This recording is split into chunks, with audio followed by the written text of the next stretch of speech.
O livro Como Fazer Amigos e Influenciar Pessoas, de Dale Carnegie, é um dos livros mais poderosos sobre relações humanas. Se você deseja fazer mais amigos, influenciar mais as pessoas e melhorar suas habilidades de liderança, este deve ser seu livro de cabeceira. Embora tenha sido escrito 84 anos atrás, seus ensinamentos ainda são aplicáveis hoje. E por isso, esse é um dos livros mais vendidos do mundo. Neste vídeo, vou resumir o livro inteiro e detalhar todas as informações relevantes de cada capítulo. Parte 1. Técnicas fundamentais para tratar com as pessoas. Capítulo 1. Não critique, não condene, não se queixe. Não se deve criticar as pessoas mesmo que estejam erradas. Lembre-se, pessoas são criaturas emotivas, motivadas pelo seu ego e seu orgulho. Criticar os outros quase sempre os deixa em uma posição defensiva, o que os faz buscar formas de racionalizar suas ações. Críticas ferem o orgulho e fazem as pessoas se sentirem menos importantes. Lembre-se que quando as pessoas se sentem ofendidas, podem guardar ressentimentos pela vida toda. O famoso piloto de avião Bob Hoover estava voltando de um show aéreo em San Diego, quando de repente seus 2 motores desligaram. Com uma habilidade impressionante, ele conseguiu pousar o avião salvando todos que estavam a bordo, mas infelizmente a aeronave ficou seriamente danificada. O motivo da falha dos motores foi que o turbo-hélice da Segunda Guerra Mundial foi acidentalmente abastecido com combustível de jato. De volta ao aeroporto, Hoover avistou o mecânico que havia cometido este erro, e o jovem estava chorando, imaginando que Hoover devia estar furioso pela perda de seu avião e pelo perigo em que ele tinha colocado os 3 passageiros. Hoover gritou com ele? O repreendeu? O criticou? De jeito nenhum. Na verdade, Hoover disse que para demonstrar a sua confiança de que o mecânico tinha aprendido sua lição, ele gostaria que ele fizesse a manutenção do avião que o piloto usaria no dia seguinte. Pode ser que Hoover tenha sido tão benevolente, pois sabia algo que o psicólogo B.F. Skinner já tinha descoberto vários anos antes. Animais que são recompensados por um bom comportamento aprendem melhor do que os que são punidos por um mau comportamento. O mesmo é verdade para pessoas. Criticá-las não será um incentivo para mudar seu comportamento, porque elas não são movidas pela razão, e sim pela emoção. Qualquer pessoa pode criticar ou reclamar. É preciso ser forte de caráter para compreender e perdoar.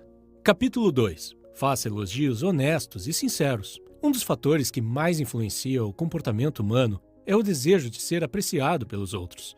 Todos gostamos de ser elogiados e ouvir que estamos fazendo um bom trabalho. Alguns chegam a afirmar que toda civilização se baseia no desejo humano de ser importante. Nosso desejo de aprovação nos leva a escalar as mais altas montanhas, escrever romances e fundar empresas multimilionárias. E para fazer com que alguém se sinta reconhecido, é suficiente usar frases como "obrigado" e "me desculpe", e oferecer elogios sinceros quando apropriado. Sem bajulação e falsidade, claro, pois as pessoas percebem o que não é verdadeiro. Tente esse exercício. Deixe de pensar em si mesmo por alguns momentos e se concentre nos pontos positivos da pessoa à sua frente. Certifique-se de fazer a outra pessoa se sentir importante. Para manter a mentalidade certa, pense como Ralph Waldo Emerson, que disse que todas as pessoas que conheceu em sua vida eram superiores a ele de alguma forma. Então havia sempre algo para apreciar e aprender com cada uma delas. Ou pense na regra de ouro. Trate os outros da mesma forma que gostaria de ser tratado.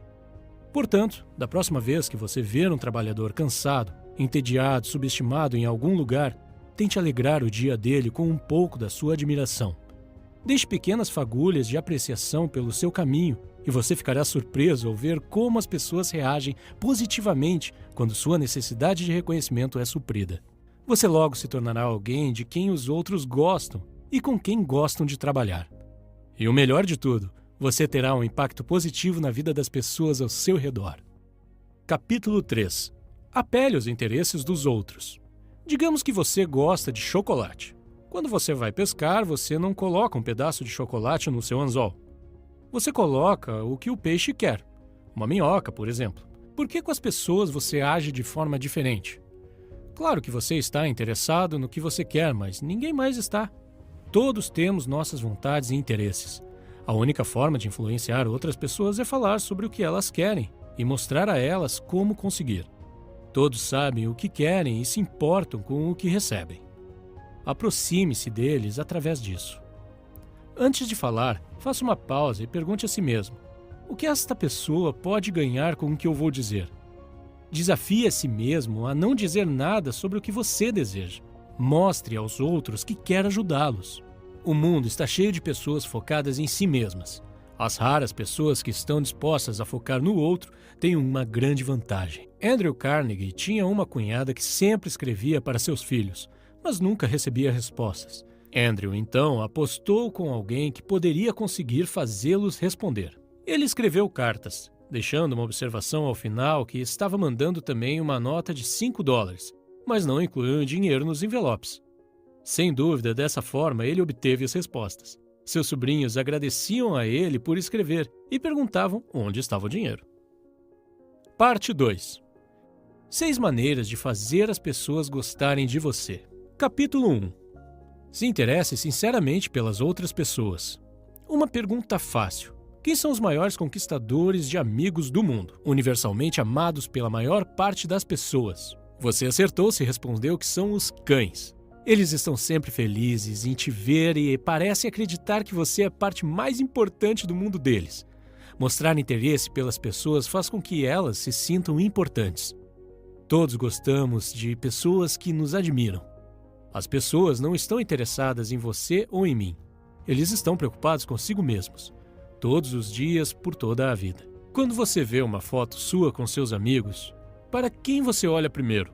Lembre-se, você fará amigos mais facilmente se você se interessar mais por eles do que ficar tentando fazê-los se interessar por você. Pergunte às pessoas sobre suas experiências e seus objetivos. Lembre-se dos problemas que elas têm e, quando encontrar uma solução, compartilhe com elas. Não pense em ter contato apenas com o seu círculo social. Mesmo que alguém aparente não fazer parte dele, não perca a oportunidade de mostrar seu apreço e expresse um interesse genuíno neles. Em seus trabalhos, em seu conhecimento, eles se sentirão importantes por poderem passar adiante aquilo que aprenderam com a vida. Capítulo 2. Sorria. Um sorriso diz: eu gosto de você, você me deixa feliz. Ou, estou contente de te ver. É uma mensagem boa. Era uma vez um corretor da Bolsa de Nova York chamado William B. Steinhardt, que decidiu tentar algo novo. William era bastante rabugento e raramente sorria em sua vida pessoal ou profissional. Mas por conselho do autor, se comprometeu a sorrir mais. Tendo uma conversa motivadora consigo mesmo, na manhã em que o experimento começou. Ele começou o dia cumprimentando sua esposa com um sorriso. Então sorriu para o porteiro do prédio, o caixa do metrô, os negociantes da bolsa e também seus colegas do escritório. O resultado? As pessoas começaram a sorrir de volta. Em casa, Steinhardt disse que houve mais alegria nos primeiros 2 meses de experimento do que no ano inteiro antes disso. No trabalho, reclamações e queixas ficaram mais fáceis de lidar, e ele passou a ganhar mais dinheiro. Em resumo, ele ficou mais rico e mais feliz. Como mostra a história, um sorriso pode ajudar muito. Se alguém que acabamos de conhecer sorri para nós, temos a tendência de gostar dessa pessoa automaticamente. O sorriso de um bebê, por exemplo, nos faz sentir bem imediatamente, e também nos sentimos bem ao ver um cachorro abanando o rabo de alegria em nos ver. Então, se você quiser que as pessoas te achem mais agradável instantaneamente, sorria. Quando perceberem que você está feliz em vê-las, elas não vão conseguir evitar de ficar felizes em ver você também. Capítulo 3. Lembre-se que o nome de uma pessoa é, para ela, o som mais importante que existe em qualquer idioma. Nosso nome é nossa identidade. Ele nos torna únicos entre todos os outros. Este é um princípio que eu sempre ignorava. Eu conheci alguém e 5 segundos depois já tinha me esquecido do seu nome. Mais tarde, quando precisava chamar a pessoa pelo nome, sempre me desculpava dizendo: sinto muito, sou horrível com nomes, como é seu nome mesmo? Depois de ler esse livro, percebi que estava cometendo um erro grave. Quando você se lembra do nome de alguém, mostra que você estava ouvindo e que deu importância ao que a pessoa dizia. Usar o nome de alguém quebra barreiras e faz a outra pessoa se sentir mais próxima de você. Hoje em dia, quando conheço alguém, eu presto bastante atenção naqueles primeiros segundos em que dizem seus nomes. Em vez de eu dizer apenas prazer em conhecê-lo, eu digo sempre prazer em conhecê-lo, Marcelo. Pronunciar o nome em voz alta me ajuda a lembrar dele com mais facilidade. E também faz a outra pessoa se sentir conectada a mim. Então, da próxima vez que você for à academia ou a qualquer outro lugar, em vez de dizer oi, tudo bem com você? Diga oi, Fernanda, tudo bem com você? Você verá a diferença. Chamar alguém pelo nome é um elogio sutil e bem-vindo. Esquecer ou escrever o nome de alguém errado é um erro horrível, que sugere que você não se importa o suficiente para acertar. As pessoas pagam muito dinheiro para que seus nomes sejam lembrados depois que elas se vão. Dão seus nomes a prédios, parques, avenidas, etc. Um empresário que não consegue se lembrar dos nomes de seus principais clientes está simplesmente dizendo: eu não me importo com grande parte do meu negócio. Certa vez, Carnegie queria que sua empresa se fundisse com uma empresa de automóveis, chamada Pullman. Quando Carnegie mencionou que a empresa nova manteria o nome, Pullman ficou muito mais animado. Se você tem dificuldades para lembrar nomes, procure entendê-los quando surgirem pela primeira vez na conversa. Peça que o repitam, até mesmo que o soletrem, se necessário. Então, o repita várias vezes para a pessoa durante a conversa. Finalmente, quando estiver sozinho, tente fazer algum tipo de associação entre o nome e outros fatos e ou palavras. Capítulo 4. Seja um bom ouvinte. Incentive os outros a falar sobre si mesmos. A vida de uma pessoa é a vida que mais importa para ela. A sua dor de cabeça pode significar mais para você do que a fome que mata milhões de pessoas desconhecidas. Permitir que alguém fale sobre si faz com que essa pessoa se sinta importante e lisonjeada. Todos passam por momentos que consideram difíceis e muitos gostam de falar sobre eles. Caso os tenham superado, pergunte a eles sobre o assunto. Melhor ainda, combine seu interesse com a dica sobre oferecer apreciação e elogios sinceros. Diga a eles como as suas histórias são incríveis, como você gostaria de ter a mesma experiência e a mesma sabedoria que eles têm. Ao conversar, a maioria das pessoas fica tão preocupada com o que elas próprias querem dizer em seguida que mal prestam atenção no que a outra pessoa diz. Ouvir verdadeiramente significa fazer um esforço consciente para dar ao outro sua atenção completa. E os benefícios dessa abordagem são enormes. Certa vez, o autor participou de um jantar em Nova York, onde conheceu um botânico. Como nunca havia conhecido um botânico antes, o autor ouviu por horas fascinado pelas descrições de plantas exóticas e experimentos. Mais tarde, o botânico comentou com o anfitrião que o autor era um conversador muito interessante. O fato é que o autor praticamente não havia dito nada. Ele tinha sido apenas um ouvinte interessado. Antes de ler este livro, eu nunca havia me atentado para este princípio. Sempre que estava conversando com alguém, eu esperava que a pessoa terminasse de falar para que eu pudesse mudar o assunto da conversa para algo do meu interesse. Ou, enquanto a pessoa estava falando, eu pensava sobre o que eu diria quando fosse a minha vez de falar. E quando a pessoa terminava sua fala, eu descarregava as informações que eu considerava interessantes. Capítulo 5. Fale sobre assuntos que interessam o outro. Usando a mesma analogia anterior, por que pescar com chocolate? Pesque com a isca que o seu companheiro de conversa quiser. As pessoas ficam muito mais entusiasmadas em falar sobre assuntos com os quais elas se importam do que sobre aqueles que só você gosta. Antes de conhecer alguém, pesquise a fundo seus interesses para que você tenha conhecimento prático. Identifique os principais objetivos de uma pessoa. E então, fale com ela sobre como você poderia ajudá-la a chegar mais perto de atingi-los. Por exemplo, meu objetivo com este canal do YouTube é chegar a 15 mil inscritos nos próximos 4 meses. Para atingir essa meta, se eu vier até você e pedir: pessoal, por favor, se inscrevam no meu canal porque eu tenho uma meta, é bem provável que você não se importaria. Esta meta não tem nenhum significado para você. Mas se, em vez disso, eu puder oferecer informações úteis com os meus vídeos, agregar valor positivo à sua vida, e só depois disso, pedir que você se inscreva no canal e ative as notificações para ver meus próximos vídeos, então haverá uma chance maior que você se inscreva. Pois se você está assistindo a este vídeo, imagino que esteja interessado no seu crescimento pessoal, e ver meus vídeos futuros pode ser interessante para você. Como você pode ver, eu nem mesmo mencionei minha meta. Falei apenas sobre os benefícios que você terá. Capítulo 6. Faça outra pessoa se sentir importante, mas com sinceridade. Quase todas as pessoas que você conhece se sentem superiores a você de alguma forma.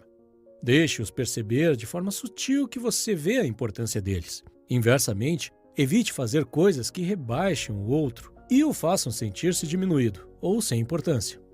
Ofereça elogios sem querer nada em troca, apenas para irradiar alegria e deixá-los mais felizes. Este princípio é uma espécie de recapitulação dos princípios anteriores. Então, vamos passar para o próximo. Parte 3. 12 maneiras de conquistar as pessoas para o seu modo de pensar. Elogiar é muito útil, mas o que você faz quando alguém discorda de você? Esse é o próximo assunto de como fazer amigos e influenciar pessoas. Em resumo, a ideia é deixar de lado seu instinto de combater fogo com fogo. As pessoas não gostam quando provam que estão erradas. Não gostam de admitir que precisam mudar de ideia. Não importa o quanto você esteja supostamente certo. Corrigi-los fere seu orgulho. Você pode achar que é importante ser visto como uma pessoa mais inteligente do local, mas na verdade, as outras pessoas vão ficar ressentidas com você.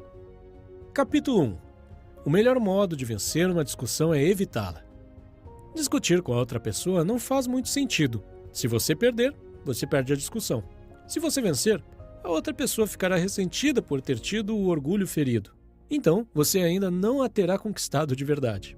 E 9 entre 10 vezes, a discussão só fará com que a outra pessoa fique mais forte em seu ponto de vista do que antes. Portanto, a única solução é evitar essas discussões antes de começarem ou se intensificarem. Quando a discussão começar, desconfie da primeira resposta que lhe vier à cabeça, pois geralmente é uma resposta defensiva e instintiva. E, acima de tudo, controle seu temperamento. Ouça o que o seu oponente tem a dizer sem resistência e sem protestar, e prometa examinar cuidadosamente seus pensamentos. Tente encontrar áreas em que vocês concordam. Isso ajudará a reduzir a defesa do seu oponente. Capítulo 2. Comece de modo amigável. Uma atitude hostil apenas convida a hostilidade recíproca. As pessoas não querem mudar de ideia e você não pode forçá-los a concordar com você. Mas talvez você possa levá-los a concordar com você. Pense nas estratégias que você usaria para fazer um animal vir até você. Você corre atrás dele gritando? Ou você oferece comida? Uma gota de mel apanha mais moscas do que um galão de fel. Certa vez, alguém morava de aluguel em um apartamento cujo dono era uma pessoa difícil. O aluguel que pagava era muito alto, mas em vez de reclamar sobre como isso era injusto, o inquilino falou o quanto ele apreciava morar ali e a forma como o proprietário administrava o prédio, e que gostaria muito de ficar mais um ano, mas não tinha como pagar. O proprietário, então, feliz por ter um inquilino tão satisfeito e educado, ao contrário dos anteriores, fez uma redução no valor do aluguel. Capítulo 3. Mostre respeito pelas opiniões alheias. Nunca diga, você está errado. Quando atacadas por estarem erradas, as pessoas defenderão sua opinião até o fim. Eles vão perder de vista o ponto principal, na esperança de encontrar pequenas exceções e que seu ponto de vista seja verdadeiro. Formamos nossas crenças quase sem perceber, mas depois desenvolvemos uma necessidade irracional de defendê-las, quando alguém ameaça provar que estamos errados. O autor conta então uma história sobre as cortinas que comprou para sua casa através de um decorador de interiores. Na hora de pagar, ele ficou chocado com o valor da conta, e quando mencionou o preço a uma amiga, ela pareceu surpresa e disse que o preço obviamente era alto demais. Se sentindo insultado, o autor então defendeu suas ações, explicando que o preço alto era um indicador de qualidade superior. Em um outro dia, no entanto, quando o outro amigo começou a elogiar as mesmas cortinas, o autor admitiu que sentiu que o preço tinha sido muito alto e que se arrependia da compra. A abordagem positiva do amigo que elogiou as cortinas o desarmou, como um sinal de que ele podia admitir livremente seu erro, ao contrário do que aconteceu com a amiga, que achou o preço alto demais. Sempre que você diz a uma pessoa que ela está errada, você basicamente está dizendo, eu sou mais inteligente do que você. Este é um ataque direto à autoestima. E a retaliação acontece porque você está claramente desrespeitando as opiniões do outro. Capítulo 4. Se você estiver errado, admita imediatamente e de forma clara. Uma vez o autor estava passeando com seu cachorro Rex em uma floresta próxima. Rex gostava de correr livre, por isso não usava focinheira ou coleira. Infelizmente, eles encontraram um policial que advertiu severamente ao autor que isso era ilegal e disse que, só desta vez, ele os deixaria ir apenas com um aviso. O autor obedeceu, mas Rex não gostou da focinheira, então eles logo voltaram aos seus velhos hábitos. Foi quando o mesmo oficial os pegou novamente. Desta vez, antes mesmo que o oficial abrisse a boca, o próprio autor expressou o quanto lamentava e quão inaceitável era seu delito. É provável que o policial tivesse ficado com raiva e lhe aplicasse uma multa.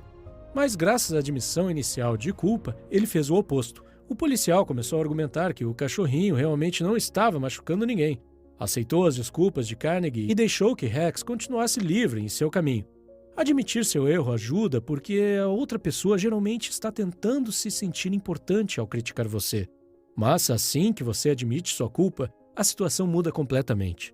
Agora, atacar não é mais uma estratégia possível para que se sintam importantes. Então, passam a mostrar generosidade e te perdoam. Isto é exatamente o que tornou o policial tão leniente. Então, da próxima vez que você perceber que está errado, admita com entusiasmo. Você terá melhores resultados e descobrirá que é bem mais agradável do que ter que se defender enquanto a outra pessoa aponta seu erro. Capítulo 5. Deixe a outra pessoa falar durante a maior parte da conversa. Uma pessoa que discorda de você não prestará atenção no que você diz enquanto ela estiver desesperada para apresentar seus próprios argumentos. Portanto, incentive-a a expressar suas ideias completamente. Tenho certeza que você já assistiu a discussões em que nenhuma das pessoas estava ouvindo, porque sentiam que seus pontos de vista não estavam sendo reconhecidos pelo outro lado. Portanto, sempre resista à tentação de interromper enquanto alguém fala. Imagine que há uma garrafa vazia que se enche conforme a pessoa fala. Quando ela enche a garrafa, ela se torna muito mais receptiva a novas ideias e pensamentos. Antes que a garrafa esteja cheia, ela se sente ignorada. Cada vez que você interrompe, você esvazia a garrafa e é preciso começar tudo de novo. Capítulo 6. Tente honestamente ver as coisas pelo ponto de vista alheio. Se você tivesse nascido no corpo de outra pessoa, tivesse tido as experiências dela e visse o mundo pelas mesmas lentes, acabaria chegando às mesmas conclusões. Considere as ideias e sentimentos alheios tão importantes quanto os seus. Imagine como seria olhar para o mundo do ponto de vista da outra pessoa. Essa atitude é bastante produtiva. Vai te ajudar a descobrir os interesses do outro e articular seus argumentos para apelar aos interesses dele. Por exemplo, em uma entrevista de emprego, coloque-se no lugar do entrevistador. Você acha que ele gosta do processo da entrevista e de conversar com dezenas de pessoas em busca da pessoa certa? Você acha que ele está esperando que você se saia bem ou mal? Assim como você espera ser a pessoa certa para o cargo, o entrevistador também espera que a próxima pessoa que entrar em sua sala se encaixe perfeitamente no perfil da vaga. Ele também quer encerrar as entrevistas o quanto antes. Mude sua perspectiva. Em vez de ver a entrevista como uma situação que pode resolver o seu problema, veja-a como uma situação que pode resolver o problema do outro. Se você se concentrar nos problemas da empresa e explicar como os resolverá, seu problema será resolvido também. Capítulo 7. Seja compreensivo com as ideias e desejos da outra pessoa. Qualquer pessoa chateada sente-se completamente justificada em sua raiva. Não importa no que você acredita. Quando estamos com raiva, não dizemos para nós mesmos: eu sei que estou sendo irracional e que minha raiva não faz sentido, mas vou ficar com raiva mesmo assim. Todos precisam de compaixão e que seus sentimentos sejam reconhecidos como válidos. Se pudermos ser compreensivos com os outros, eles também vão compreender o nosso lado e, muitas vezes, concordar com a nossa maneira de pensar. Capítulo 8. Comece com perguntas às quais a outra pessoa responderá sim. Cada vez que alguém diz não, fica na defensiva, e a tendência é que seja consistente com esse sentimento nas perguntas seguintes. Portanto, não comece falando sobre as opiniões em que vocês discordam. Comece com as que vocês concordam. Faça a pessoa começar dizendo sim. Em vez de forçar suas conclusões, guie a pessoa até suas conclusões, com uma série de perguntas lógicas, sem deixar que percebam o que você está fazendo. É melhor usar o tom genuíno e paciente, em vez de aparentar já saber de todas as respostas. Faça perguntas com respostas pouco óbvias, para que a pessoa não se sinta encurralada. Essa técnica é muito usada por vendedores. Por exemplo, imagine que eu queira vender meus resumos de livros para você. Eu digo: você parece ser uma pessoa que gosta de ler, certo? Você responde que sim. Então eu digo: você gosta de economizar dinheiro? Você gosta de economizar tempo? É provável que suas respostas seriam sim, novamente. Assim que você disser sim, eu direi: compre meus resumos de livros, é exatamente o que você deseja. Você economizará tempo, dinheiro e lerá um livro muito mais rápido. Como você se sentiria nesse momento? Tenho certeza que você se sentiria preso em uma armadilha, forçado a fazer algo que você não quer. Mesmo se você gostasse do meu produto, você ficaria chateado com a minha abordagem. Provavelmente não compraria meu produto. Capítulo 9. Deixe a outra pessoa pensar que a ideia é dela.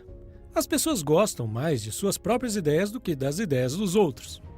Ter suas próprias ideias faz com que elas se sintam inteligentes e importantes, e colocar tais ideias em prática dá a eles a sensação de controle.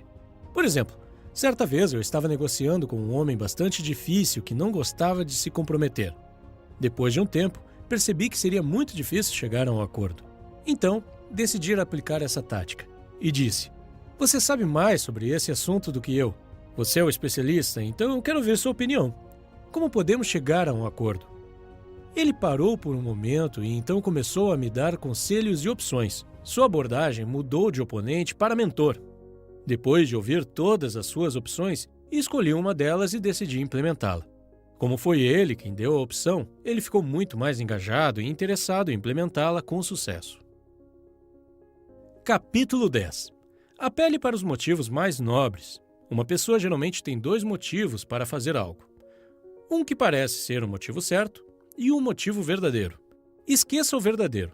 Apele aos princípios morais mais elevados dela. Por exemplo, se alguém estiver quebrando um acordo, diga a ele que a impressão que você teve do caráter dele era de alta integridade.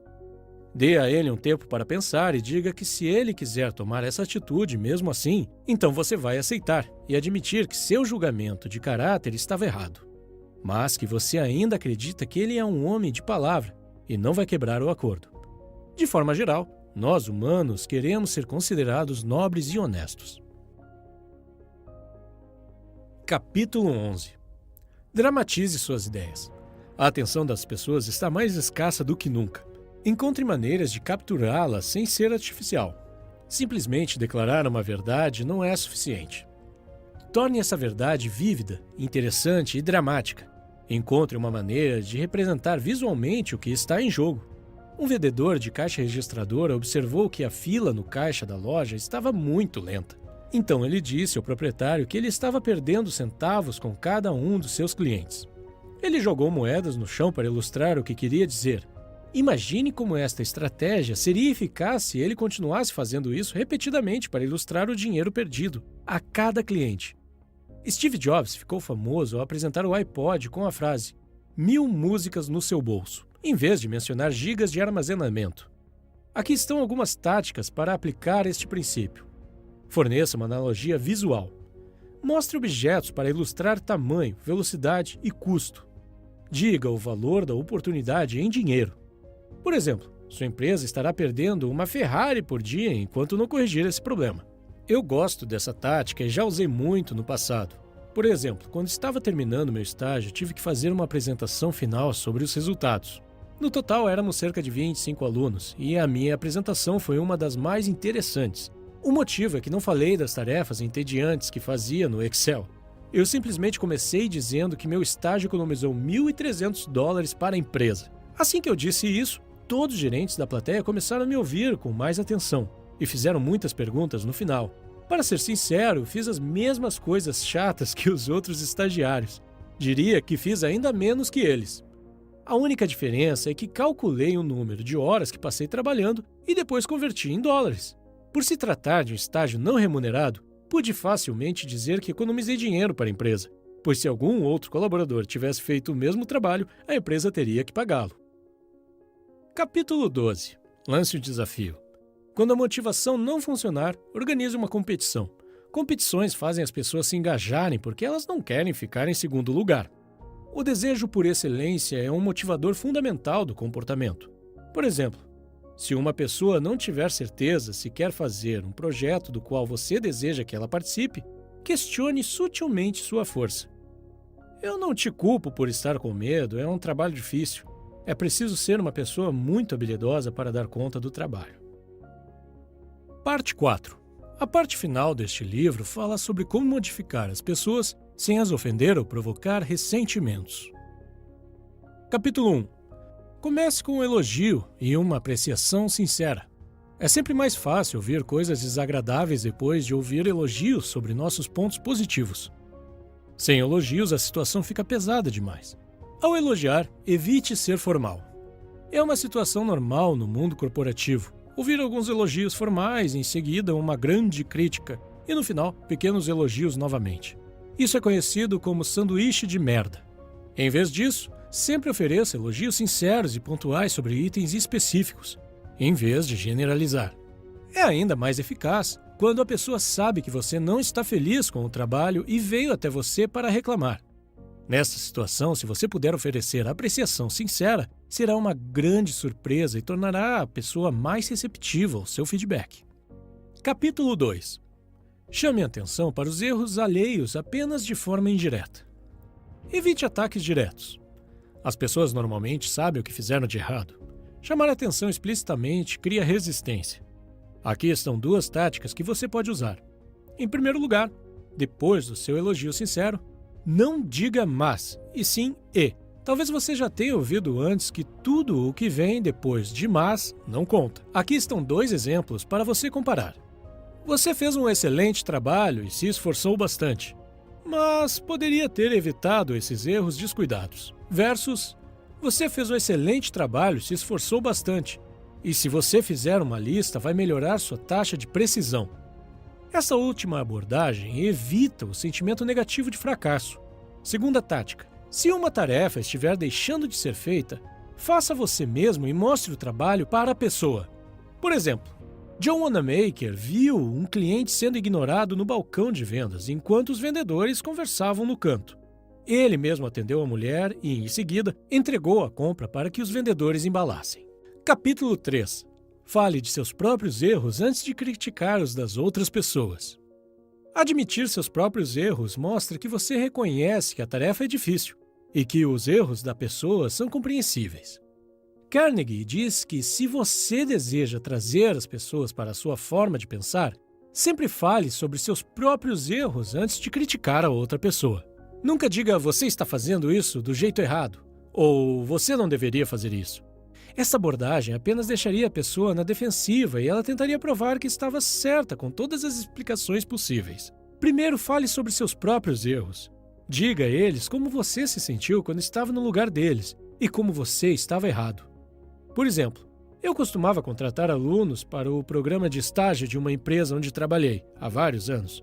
Durante o processo de entrevista, pude perceber que muitos alunos não conseguiam se expressar de verdade por causa do estresse e do nervosismo. Tenho certeza de que você está familiarizado com esse sentimento. Assim que você entra na sala de entrevista, seu QI cai para 20 e você não consegue nem responder a pergunta simples. Isso também dificultava o meu trabalho, pois era difícil identificar se o aluno não sabia a resposta ou se apenas não conseguia responder por causa do estresse. A situação ficava ainda mais difícil se o aluno fosse introvertido e tímido. Por isso, eu sempre tentava deixá-los relaxados, dizendo que era apenas uma conversa amigável, que eles não precisavam se estressar. Mas nunca dava certo. Um dia decidi iniciar o processo de entrevista com a minha própria história, embaraçosa de entrevista que fiz quando eu estava me candidatando para a mesma vaga que eles tentavam naquele momento. Eu disse a eles que não conseguia responder à entrevistadora quando ela me perguntou se eu poderia citar uma plataforma de mídia social que fosse famosa. Na época, o Facebook era a maior plataforma de mídia social e eu o usava todos os dias, porém não consegui responder a uma pergunta tão simples. A entrevistadora esperou vários segundos pela minha resposta e então disse: Facebook, bem baixinho. Ainda hoje não consigo entender como não consegui responder a uma pergunta tão simples. Essa história fazia os alunos rirem e se sentirem relaxados, porque podiam ver que eu também já estive no lugar deles. E admitir minha própria história embaraçosa os ajudava a se sentirem confortáveis. Mostrava que todos somos humanos e erramos nesse tipo de situação estressante. Capítulo 4. Faça perguntas em vez de dar ordens. Fazer perguntas traz muitos benefícios. Primeiro, permite que o outro chegue às próprias conclusões de forma independente. As pessoas gostam mais de suas próprias ideias. Em segundo lugar, dá controle à pessoa e a faz se sentir importante. Em vez de seguir as ordens de outra pessoa, está agora seguindo as suas próprias. Terceiro, estimula a criatividade. Ideias novas e melhores podem surgir. Aqui estão algumas perguntas que podem ser úteis. Você acha que isso funcionaria? Qual é a sua opinião? Podemos pensar em maneiras diferentes de fazer isso? Capítulo 5. Evite deixar as outras pessoas envergonhadas. As pessoas anseiam por importância. Se você destruir essa importância, ficarão ressentidos com você, e será mais difícil lidar com elas mais tarde. O livro não dá as diretrizes claras sobre como fazer isso. mas centra-se em preservar o orgulho da pessoa e as coisas com a qual ela se importa. Por exemplo, em uma situação que uma secretária cometeu um erro, ela se desculpou pelo erro e disse que entregaria um novo relatório antes da próxima reunião.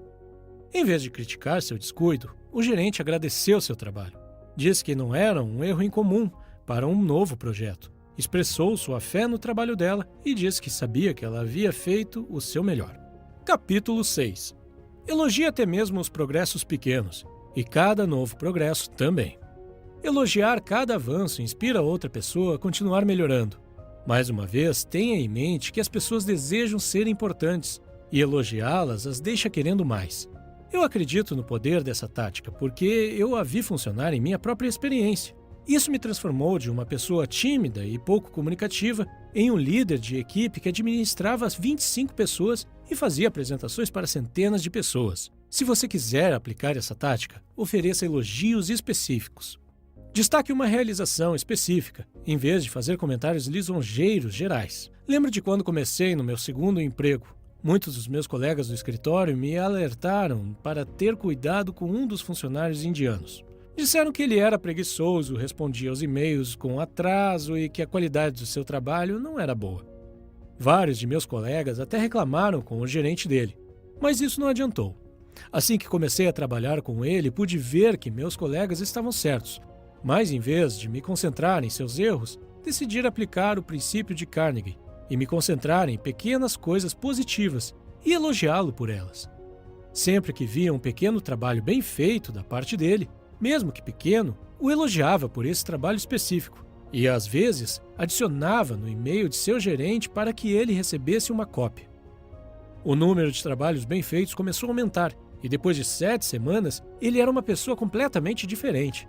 Ele se tornou proativo e amigável em suas comunicações, e não só comigo. Ele mudou com os outros também. Ele até me adicionou como amigo no Facebook, o que não tinha feito com nenhum dos meus colegas antes. Capítulo 7. Atribua a outra pessoa uma boa reputação. Se você quiser melhorar algo em uma pessoa, haja como se esse traço já fosse uma de suas características marcantes. Por exemplo, digamos que enquanto você conversa com seus amigos, um deles diz que te considera alguém que sabe guardar segredos e em quem se pode confiar em qualquer situação. O resto de seus amigos também concorda com essa opinião. Depois de ouvir isso, mesmo que você não seja uma pessoa boa em guardar segredos, você começará a agir como tal. Você terá muito mais cuidado para não perder esse status e falará com muito mais cuidado para não acabar revelando o segredo de alguém e perder seu valioso título. Capítulo 8. Faça o erro parecer fácil de corrigir. Se você disser a alguém que lhe falta talento e que ele nunca será bom em alguma coisa, você eliminou o interesse e a esperança que ele poderia ter de melhorar. Em vez disso, diga a ele que ele tem o talento e os fundamentos certos, mas precisa apenas praticar para melhorar. Torne as etapas fáceis de executar. Exemplo, um instrutor de dança pode dizer para um dançarino que precisa melhorar. Você tem um senso natural de ritmo. Capítulo 9. Torne as pessoas satisfeitas em fazer o que você quer. Este princípio é semelhante a um dos princípios anteriores, que tratava de manter o interesse da outra pessoa em mente. Pessoalmente, penso que falar apenas sobre os interesses das outras pessoas pode levantar suspeitas. Por exemplo, se alguém com quem você está conversando quer falar apenas sobre você, sem mencionar seus próprios interesses, você pode suspeitar que nem tudo está sendo revelado. Uma maneira de evitar parecer falso é deixar claro seus motivos desde o início. Em seguida, falar sobre os benefícios que vocês dois teriam.